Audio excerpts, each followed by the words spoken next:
Nah, di malam pertama ini kita berniat dua. Yang pertama, niat untuk 30 hari atau sebulan penuh, mengikuti pendapat Imam Malik yang mengatakan sah. Dan niat kedua untuk hari esok. Dan setiap harinya kita harus mengulangi niat pada setiap malamnya. Nah, tujuan dua niat itu apa? Kok sudah niat sebulan, kemudian niat lagi setiap hari?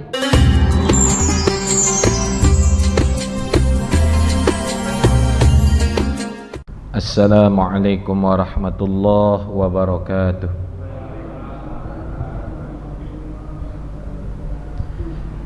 Innal hamdalillah wassalatu wassalamu ala Rasulillah Sayyidina Muhammad ibn Abdillah wa ala alihi wa ashabihi wa mawalah.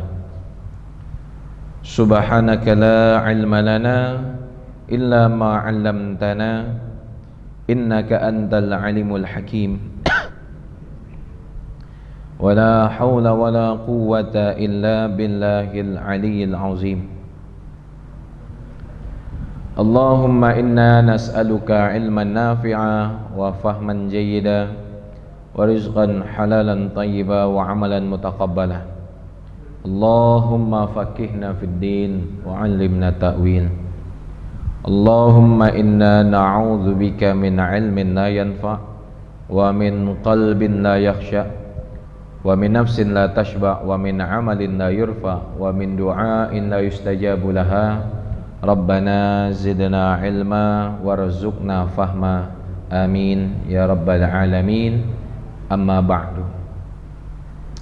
Para jamaah hadirin wal hadirat rahimakumullah, alhamdulillah, segala puja puji syukur kepada Allah Subhanahu wa taala yang telah mengumpulkan kita serta memudahkan kita untuk senantiasa mendekatkan diri kepadanya, mengamalkan perintah-perintahnya dan menghidupkan sunnah-sunnah nabinya.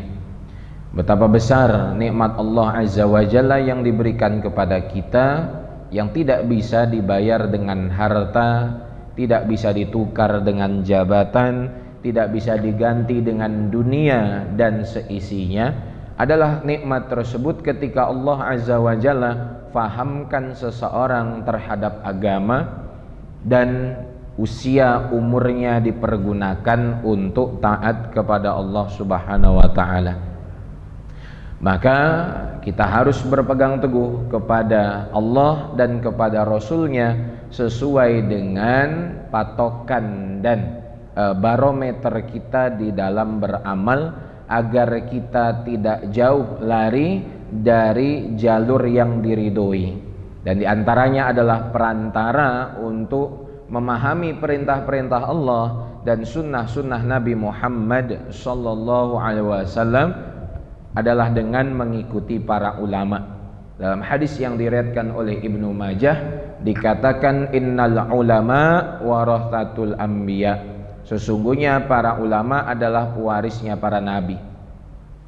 Para nabi dan rasul meninggal dunia tidak meninggalkan harta ataupun pangkat ataupun kekayaan, tetapi ketika nabi dan rasul sudah tiada, mereka meninggalkan ilmu sebagai warisan.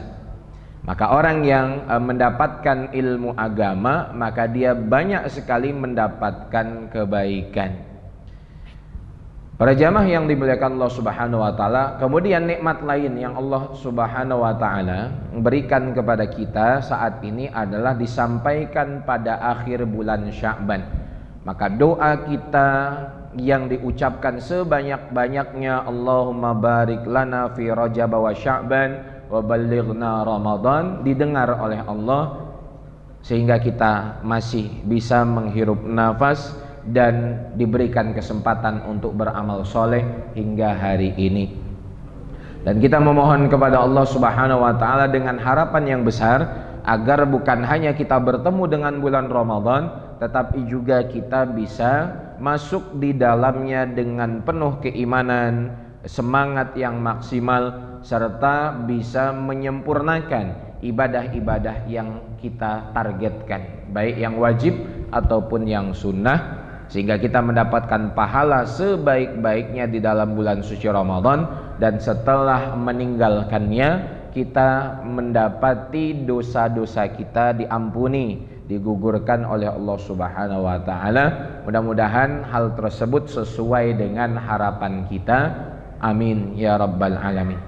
Man shoma ramadhana imanan wa ihtisaban ghufira lahu ma taqaddama min dzanbi.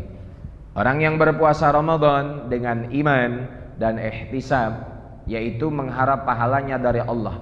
Bukan dia puasa karena tidak enak dengan tetangga, bukan dia pergi ke masjid untuk tarawih karena malu dengan temannya, tetapi dia puasa, dia ibadah ihtisab, mengharap pahalanya dari Allah, maka diampuni dosa-dosanya yang telah lalu.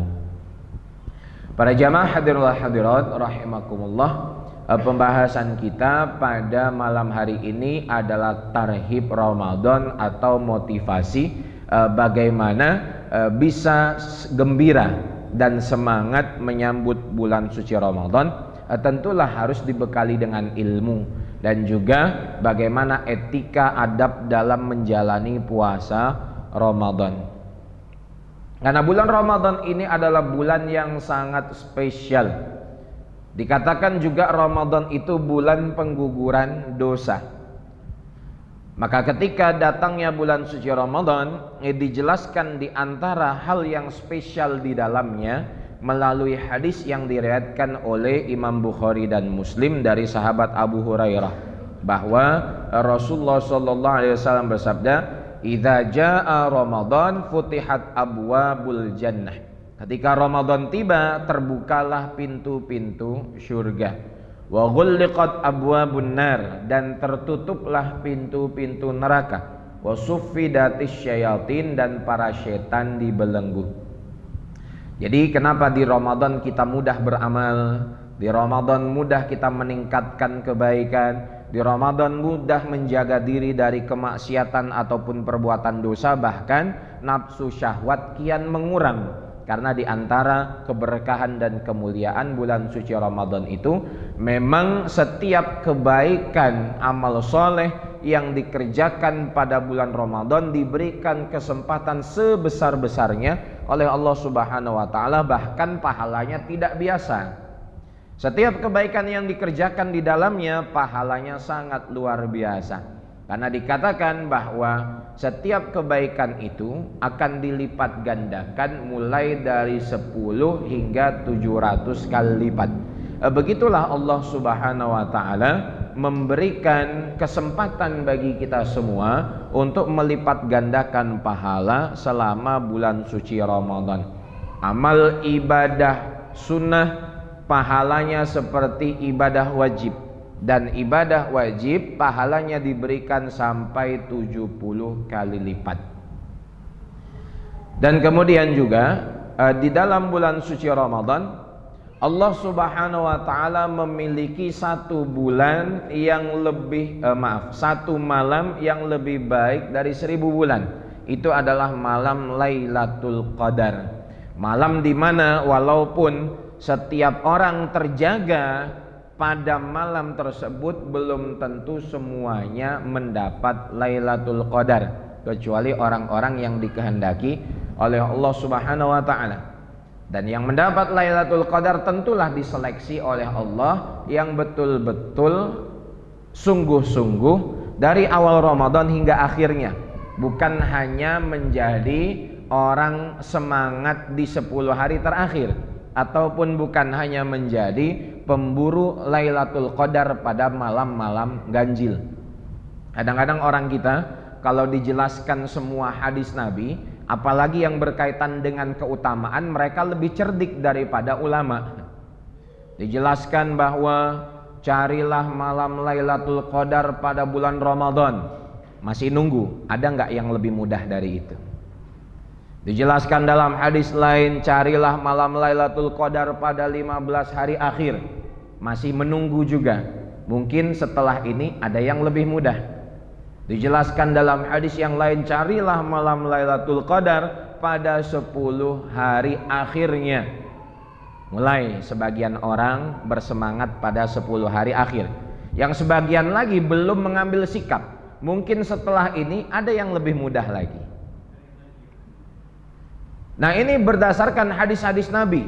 Hingga mencari Lailatul Qadar pada setiap malam-malam ganjil di 10 hari terakhir.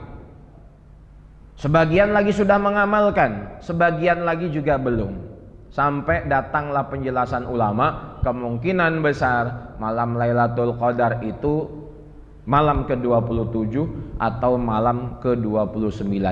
Jadi dari awal Ramadan hingga 25 itu tidur kerjaannya, malam ke-27 baru dia bangun. Apakah mungkin mendapat Lailatul Qadar seperti itu? Jawabannya tidak.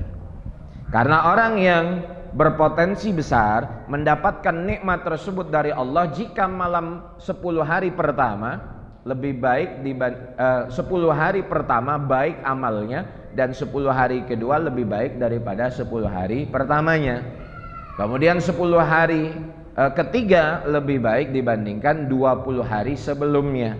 Nah, maka potensi itu bisa kita dapatkan dengan bagaimana melatih diri sungguh-sungguh, sehingga Ramadan nanti amal ibadahnya sudah terbiasa dan terasa ringan. Mulai memperbanyak sholat sunnah dari sekarang, mulai memperbanyak tilawat Quran, bahkan sudah ada target kita sudah sampai juz ke-4, juz ke-5, dan niat sungguh-sungguh menghatamkannya sebelum Ramadan berakhir, dan seterusnya. Para jamaah yang dimuliakan Allah Subhanahu wa taala, mengenai tentang berakhirnya bulan Sya'ban dan masuk ke awal Ramadan, mudah saja bagi kita orang awam tinggal mengikuti apa yang Rasulullah sallallahu alaihi wasallam sabdakan. Abu Hurairah radhiyallahu anhu meriwayatkan bahwa Nabi sallallahu alaihi wasallam bersabda, sumu li ru'yatihi wa aftiru li ru'yatihi. Berpuasalah kalian jika melihat hilal, dan lebaranlah kalian jika melihatnya. Fa in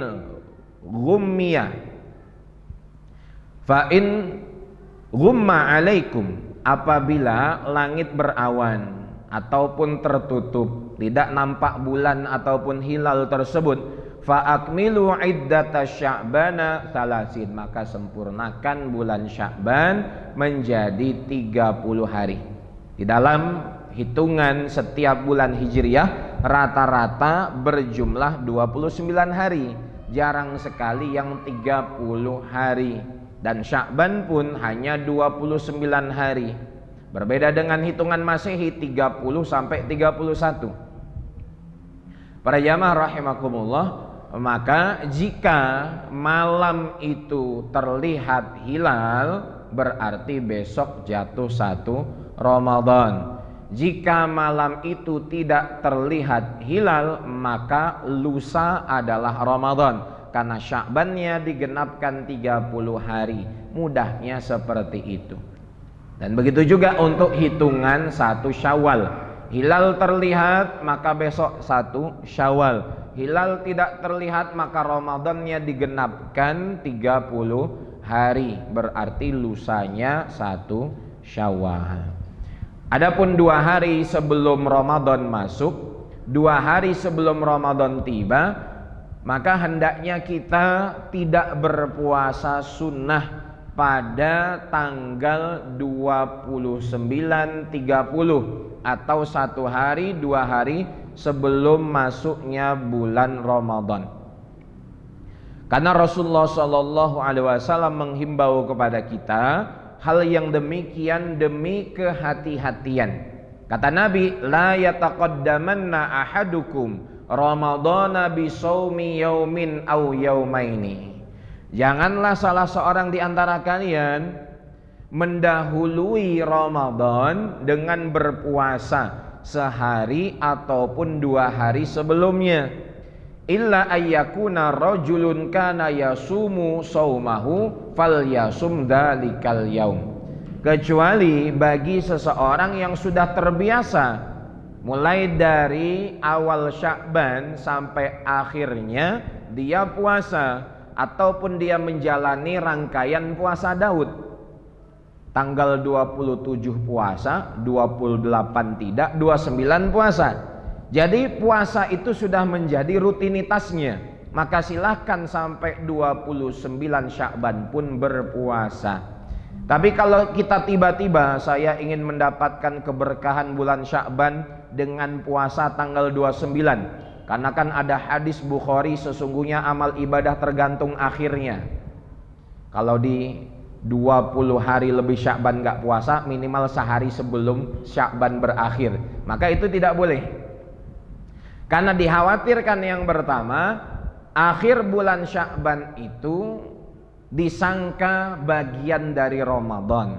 Yang kedua, dikhawatirkan karena hari itu adalah disebut Yaumus Syak, hari ragu-ragu. Besok jatuh Ramadan atau belum? Besok jatuh Ramadan atau belum? Maka sebaiknya kita hindari.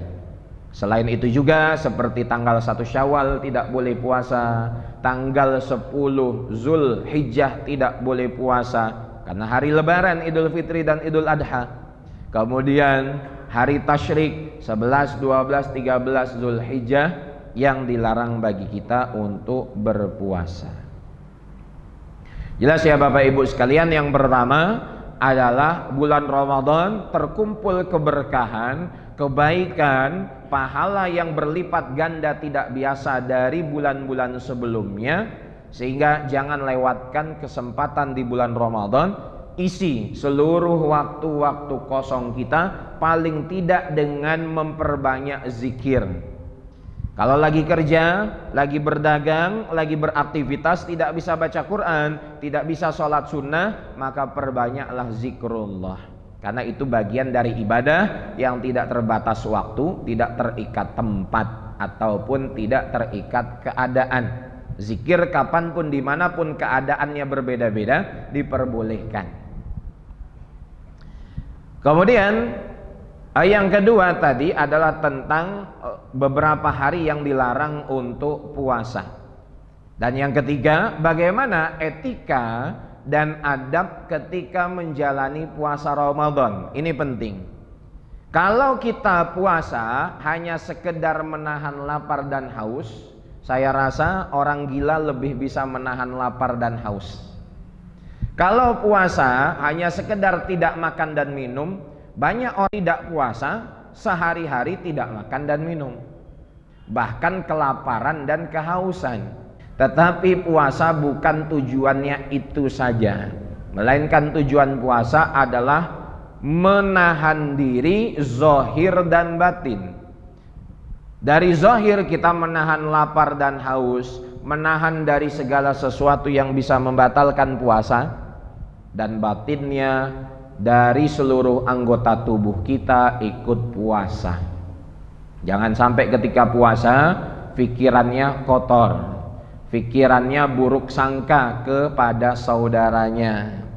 Jangan ketika puasa matanya melihat hal-hal yang dilarang atau yang membangkitkan syahwat.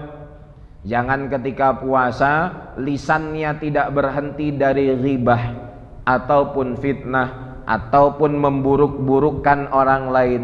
Dan jangan sampai ketika puasa telinga kita pakai untuk mendengar yang tidak baik. Dan begitu juga tangan kita, kaki kita, seluruh anggota tubuh kita mesti puasa. Dan sebenarnya menahan diri dari yang batin atau hal-hal yang tidak nampak seperti ini bukan hanya berlaku dalam ibadah puasa, tetapi setiap ibadah. Contohnya selain puasa, haji dan umroh. Banyak orang yang setiap tahun bisa berangkat haji, setiap beberapa bulan sekali bisa berangkat umroh, tapi hanya sekedar untuk formalitas. Umrohnya hanya sekedar untuk eksistensi. Setelah pulang umroh kembali kepada kebiasaan lamanya. Ketika umroh tidak menjaga lisannya, kurang ini ngomel, kurang itu marah, nggak sesuai dengan ini tidak terima.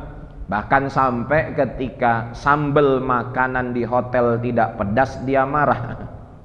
Kenapa ini yang masak nggak pedas Ustadz? Dalam hati saya, emang saya yang masak kan bukan? Maka rafas dan fusuk, perkataan kotor dan keji dan perbuatan yang tidak baik harus kita hindari.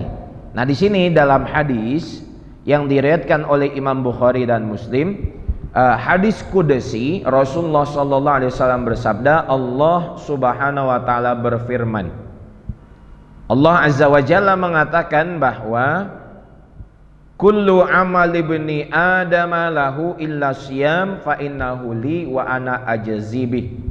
Setiap amal anak cucu Adam itu milik mereka kecuali puasa, karena puasa adalah milik Allah dan Allah yang langsung memberikan pahalanya. Jadi pahala puasa ini betul-betul spesial. Di surga saja akan disediakan satu pintu yang disebut pintu Ar-Rayyan.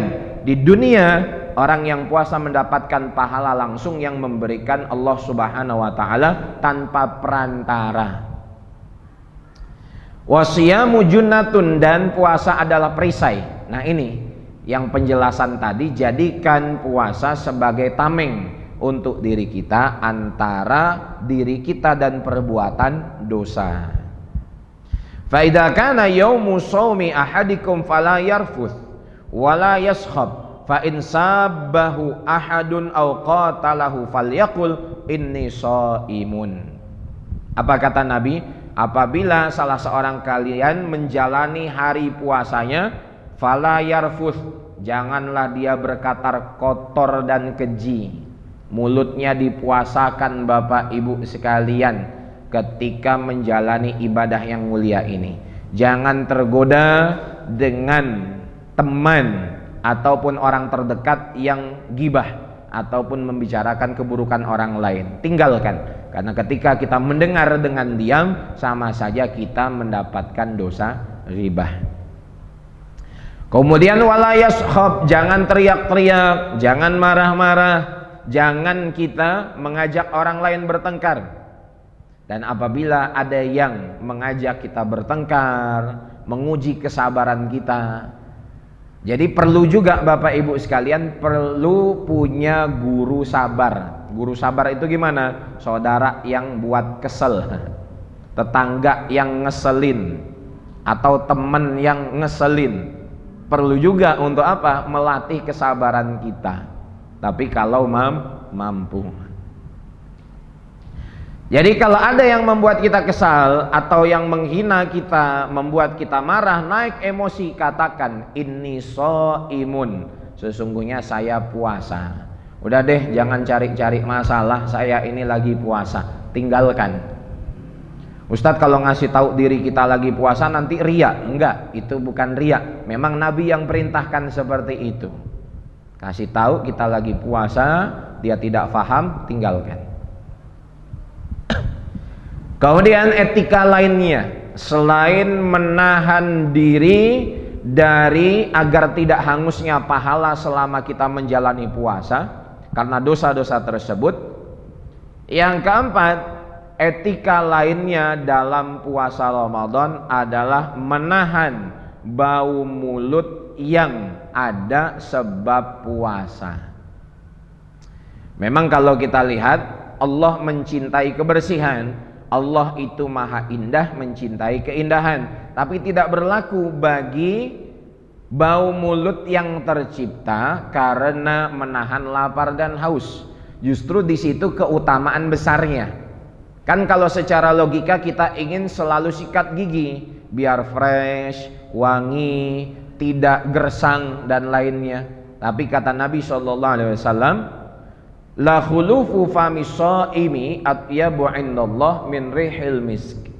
Sungguh bau mulut orang yang puasa lebih dicintai oleh Allah, lebih wangi di sisi Allah dibandingkan minyak kasturi.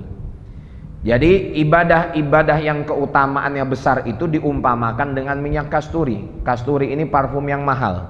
Kasturi ini parfum spesial. Rasulullah sangat senang minyak kasturi. Mulai dari masuknya waktu zuhur atau zawal, setelah matahari tergelincir dari tengah-tengah, mulai dari masuknya waktu zuhur hingga berbuka diusahakan tidak sikat gigi atau kumur-kumur dengan obat gigi, ataupun membersihkan gigi menggunakan pasta gigi.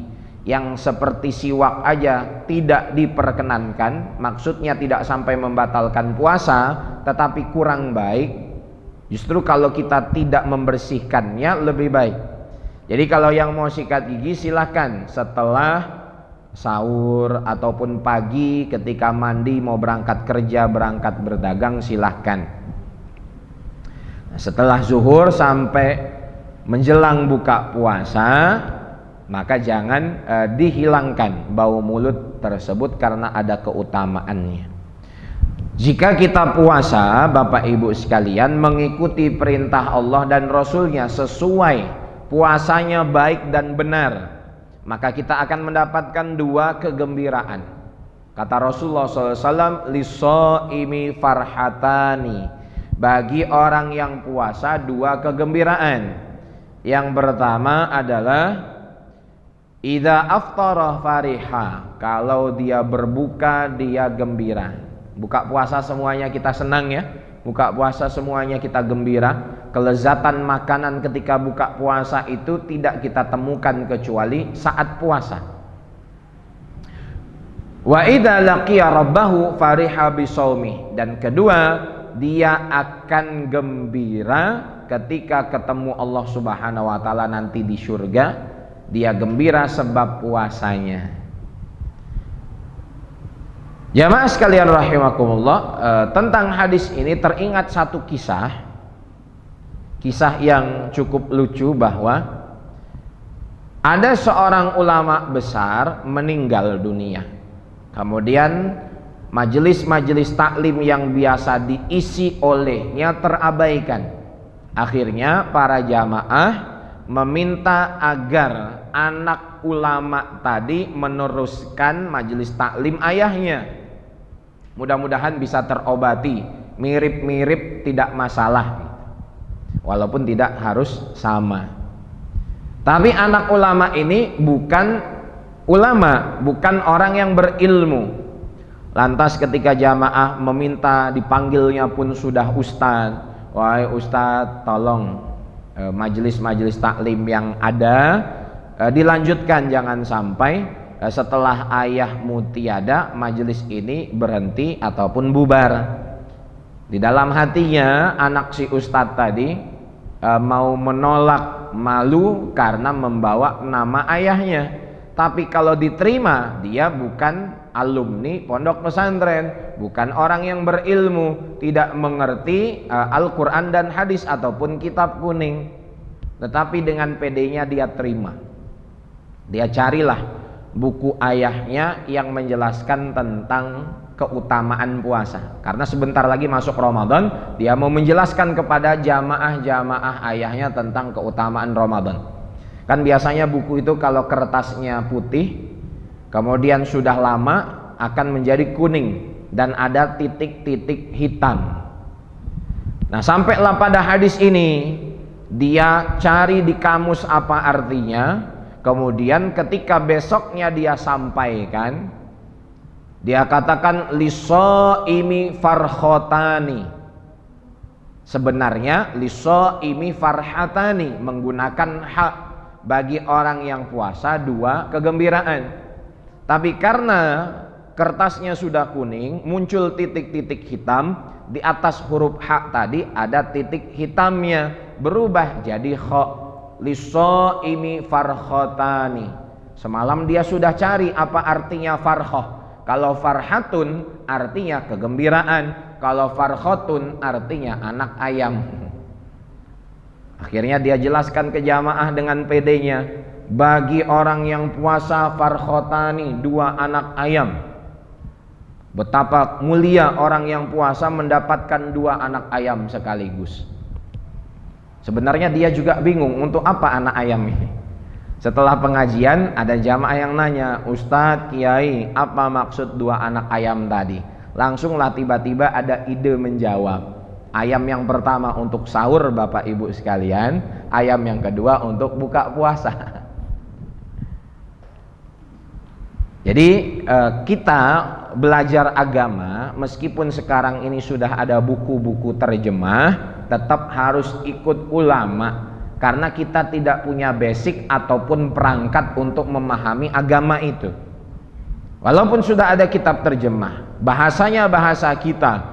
Katakan membaca tafsir Ibnu Katsir terjemah, kan sudah banyak yang jual. Maka kita tidak akan memahami, bahkan bisa salah tafsir. Kenapa? Karena kita tidak punya ilmu Quran. Kita tidak punya perangkatnya. Oleh sebab itu, belajar agama sangat-sangat dihindari dari YouTube. Kenapa? Karena ada sebagian video yang penjelasannya tidak lengkap, ada sebagian video yang jawabannya karena konteks saat itu, dan ada juga video-video yang tidak benar. Kalau untuk perbandingan, untuk menambah wawasan, boleh-boleh saja. Yang penting basicnya kita miliki dulu. Nah, ini yang menjadi problem ketika di sekitar kita datang penceramah-penceramah nasional. Penceramah-penceramah nasional, dai, kiai kondang datang, masjid sampai tidak muat, ribuan, bahkan banyak yang sholat di parkiran, banyak yang sholat di trotoar. Padahal datangnya setahun sekali, setahun dua kali, tidak menentu, materinya pun ngacak. Ketika ada pengajian rutin menuntut ilmu agama step by step seperti ini, yang hadir ya tidak lebih dari 20-30 orang. Padahal ini yang inti, yang kita ikuti secara kontinuitas atau berkesinambungan. Yang sebulan sekali aja lupa, Pak, apalagi yang setahun sekali. Jadi Bapak Ibu sekalian yang dimuliakan Allah Subhanahu wa taala, terkait dengan puasa, bagaimana motivasi yang seperti ini kita berikan, kita fahamkan ke anak cucu keturunan kita. Jangan sampai kita lebih semangat mengurusi pilpres kemarin dibandingkan menyambut Ramadan ini. Jangan sampai kita lebih semangat nyoblos di TPS sehingga ketinggalan sholat tidak terasa dibandingkan kita menentukan mau di mana dan dibawa kemana Ramadan kita. Orang tidak akan memuliakan satu hal kecuali dia mengetahui keutamaannya.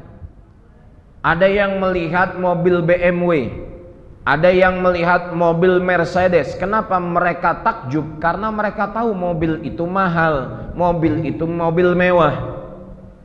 Kenapa nanti ketika Ramadan kita akan lihat ada orang yang Ramadan biasa-biasa saja, baru seminggu pertama sudah makan dan minum di depan umum, bahkan menjalani puasa tetapi amal ibadahnya tidak kian membaik. Karena mereka tidak tahu harga mahalnya surga Allah Subhanahu wa taala tersebut. Mereka tidak tahu kemuliaan kesucian Ramadan yang harus dijaga. Maka tujuannya pengajian ini untuk mengembalikan kita kepada Allah Subhanahu wa taala, mengetahui apa maksud Allah atas diri kita, apa yang dikehendaki oleh Nabi Muhammad sallallahu alaihi wasallam kepada diri kita. Selanjutnya jamaah sekalian rahimakumullah, beberapa hal yang agak keliru ataupun kurang tepat adalah ketika masuknya azan subuh, saat kita sedang bersahur kita malah menyelesaikan makan dan minumnya. Padahal ketika masuk azan subuh itu makan dan minum harus di stop. Ketika ada makanan ataupun minuman yang berada di dalam mulut belum tertelan, itu jangan dihabiskan tetapi dibuang. Jika tertelan maka tidak sahlah puasanya hari itu, karena batasan akhir makan minum itu sebelum masuknya waktu fajar. Kekeliruan kita karena membaca hadis Rasulullah sallallahu alaihi wasallam sepotong, di antaranya hadis yang diriwayatkan oleh Imam Bukhari dan Muslim dari sahabat Aisyah radhiyallahu anha, istri Nabi. Apa bunyi hadisnya yang keliru kita fahami? Anna Bilalan kana yu'adzinu bilailin. bahwa sahal senantiasa mengumandangkan azan pada malam hari. Faqala Rasulullah sallallahu alaihi wasallam, kulu washrabu. Ketika Bilal mengumandangkan azan, Nabi berkata, makanlah dan minumlah. Dari sini kita pahami kalau azan tiba masih boleh menyelesaikan makan dan minum. Padahal tidak. Hadis ini ada lanjutannya. Jangan disunat Bapak Ibu sekalian. Apa lanjutannya? Kulu washrabu hatta yu'adzina ibnu ummi maktum. Makan dan minumlah kalian sehingga Abdullah bin Ummi Maktum mengumandangkan azan. Fa innahu la yu'adzinu hatta yatlu asyamsu. Karena sesungguhnya Abdullah bin Ummi Maktum dia tidak akan berazan kecuali sudah masuk waktu subuh.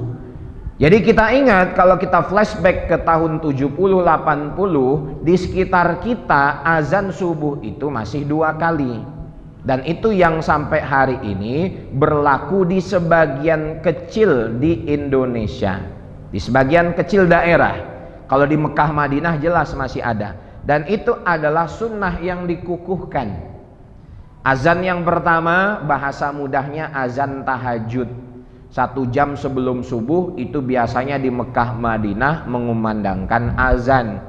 Itu bukan azan subuh. Jadi kalau yang pertama haji umrah mendengar azan itu kemudian sholat qobliyah subuh, keliru. Karena belum masuk waktu subuh. Dan azan kedua 1 jam setelahnya itu azan subuh. Jadi azan yang 2 kali ada pada waktu Jumat dan pada waktu subuh. Jadi kalau sudah ada makanan di mulut kita masuk waktu azan, maka cepat-cepat muntahkan, buang, jangan sampai terus ditelan dan diminum karena bisa membatalkan puasanya. Ini kekeliruan yang pertama. Kekeliruan kedua yang perlu kita perbaiki adalah cara kita bersahur. Bagaimana cara sahur? Cara sahur itu yang afdol, yang utama adalah diakhirkan. Jadi sahabat pernah berkata, tasaharna ma'a Rasulillah sallallahu alaihi wasallam, tsumma qama ila shalah. Kami pernah makan sahur bersama Rasulullah SAW, kemudian kami melaksanakan sholat. Kemudian ada sahabat yang bertanya kepada sahabat yang lain, kam kana bainal adani was sahur. Berapa sih jarak antara sahur dan azan subuh?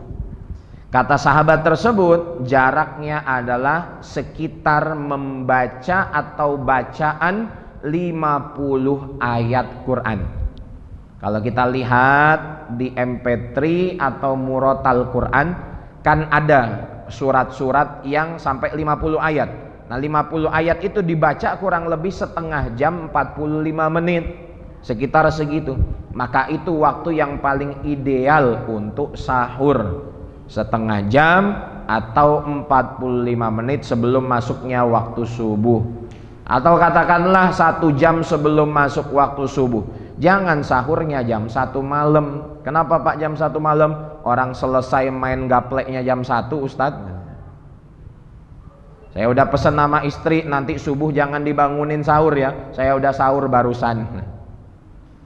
Jangan sahurnya jam 10 malam, itu belum tergolong sahur. Maka makan sahur ini adalah bagian dari ibadah. Kita makan tapi dapat pahala. Kata Nabi, tasaharu fa inna fis sahuri barokah. Makan sahurlah kalian karena di dalamnya ada keberkahan. Nih kadang-kadang kita 15 hari akhir sudah mulai malas makan sahur, malas taraweh, malas makan sahur, semangat untuk belanja. Nah itu keimanan kita.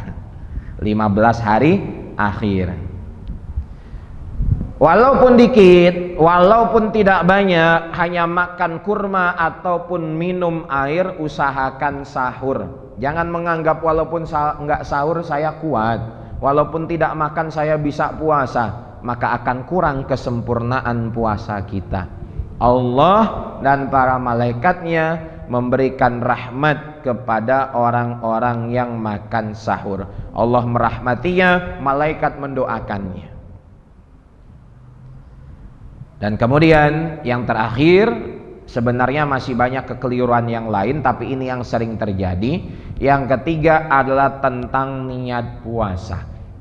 Bahwa Rasulullah SAW bersabda dalam hadis yang diriwayatkan oleh Imam An-Nasai, man lam yubayyitis siyama qoblal fajri fala siyama lahu. Barang siapa yang tidak berniat puasa di malam hari, maka tidak ada puasa baginya. Maksudnya puasanya tidak sah. Nah, dari sini kita ketahui kapan bermula waktu niat puasa, kapan berakhirnya. Niat puasa wajib ataupun puasa sunnah bermula waktunya dari terbenamnya matahari. Jadi habis maghrib kita sudah bisa berniat puasa, tidak mesti nunggu setelah tarawih. Setelah tarawih fungsi imam hanya mengingatkan bagi yang belum niat untuk agar tidak lupa. Tapi setelah maghrib kalau kita langsung berniat puasa maka sah niatnya. Dan berakhir niat puasa wajib sampai masuknya azan subuh.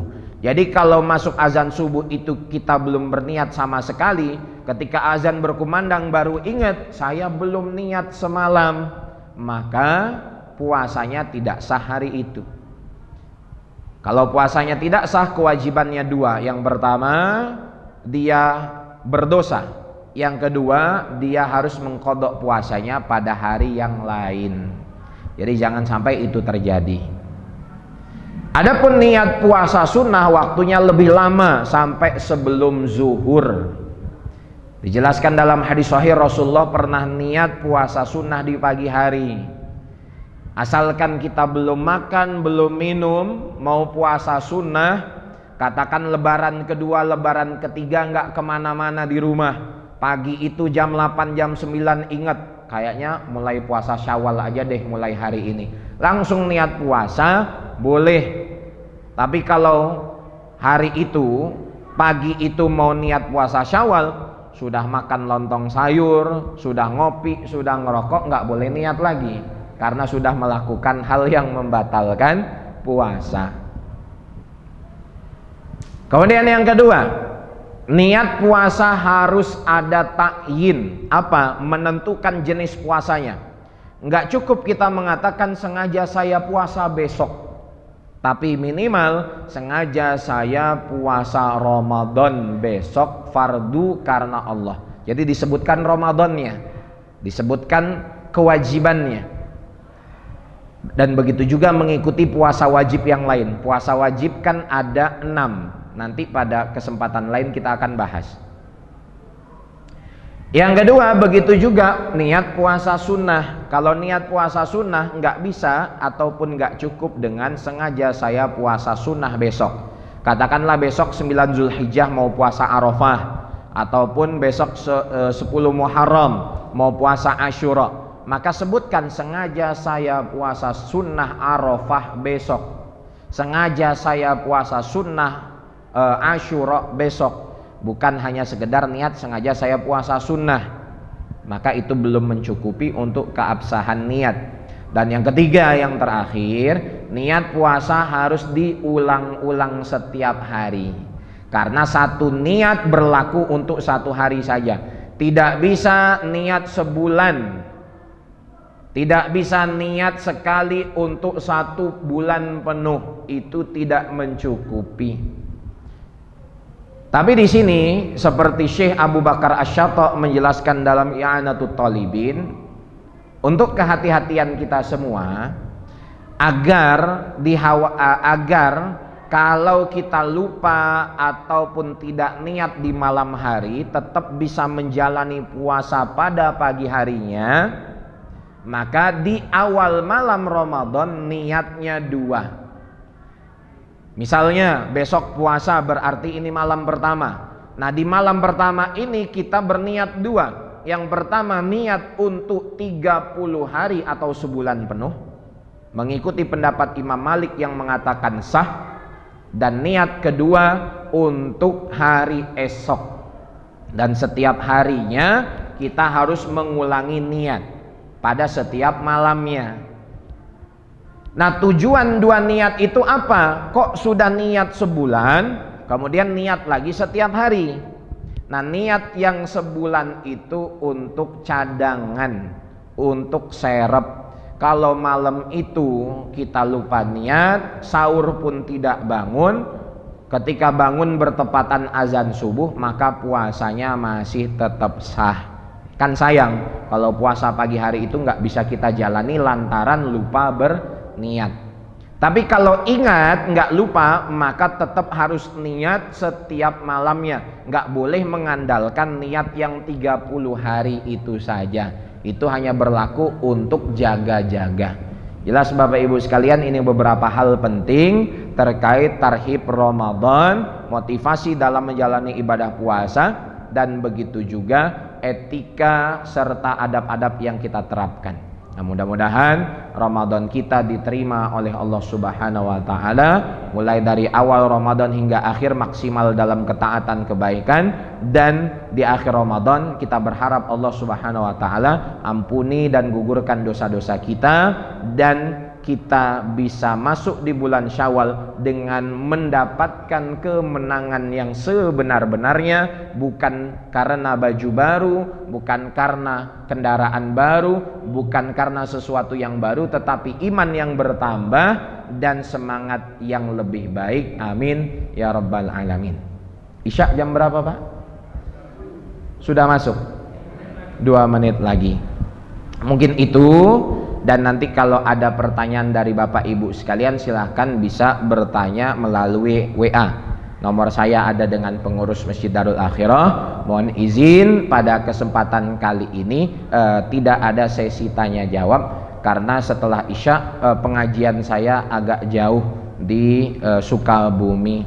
Jadi mesti izin kepada Bapak Ibu sekalian, sekarang saya pamit tidak sholat Isya di sini, mungkin di masjid terdekat. Jazakumullah khairan katsiran kepada para jamaah sekalian yang sudah hadir dan mendengarkan, dan mohon maaf apabila ada salah perkataan ataupun perbuatan selama mengajar ataupun sama-sama belajar di Masjid Darul Akhirah. Kepada Allah Subhanahu wa taala saya mohon ampun. Billahi taufik wal hidayah. Sama-sama kita tutup dengan doa kafaratul majlis. Subhanakallahumma bihamdika asyhadu an la ilaha illa anta astaghfiruka wa atubu ilaik. Wassalamualaikum warahmatullahi wabarakatuh.